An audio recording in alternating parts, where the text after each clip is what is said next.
de candidats. Instant d'émotion et d'euphorie sur fond de fièvre électorale. Reportage Rachid Arabe et Jean-Michel Mercurol. 20h20, François Mitterrand vient de dire oui. Devant l'immeuble d'Antenne 2, des militants attendent le candidat. On ne sait pas si le président est allé se promener dans la capitale, comme il avait fait avant son annonce, mais de nombreux neveux de tonton, eux, ont voulu faire la fête sur les Champs-Élysées. Quelques dizaines de manifestants tentent de mobiliser autour d'eux, sans trop de succès. Il se fait tard. Il est un peu plus de 5 heures, Paris s'éveille, les colleurs d'affiches n'ont pas sommeil. La capitale va découvrir la campagne publicitaire de François Mitterrand. Des affiches qui n'ont pas été vues par les ministres qui se sont rendus à pied au Conseil. Les membres du gouvernement et le président vont s'enfermer comme tous les mercredis. Rien ne filtrera de ce Conseil qui réunit 2 candidats à la présidence.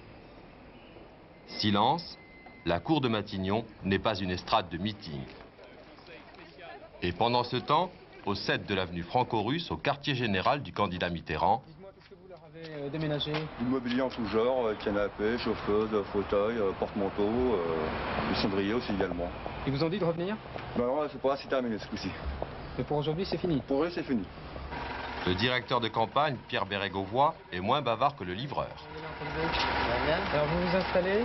Je m'installe, oui. 11h30, salon de l'étudiant, une étape prévue dans l'agenda du président, mais c'est le candidat qui y est attendu. Adversaires et partisans, une visite mouvementée, mais visiblement Mitterrand, l'homme, est ravi. Nouvelle campagne, nouvelle jeunesse, peu lui importe les tracts sur son passage. Je n'ai pas eu le temps de les lire. Enfin, je suppose que le sectarisme n'a pas baissé les armes dans la nuit. Hein?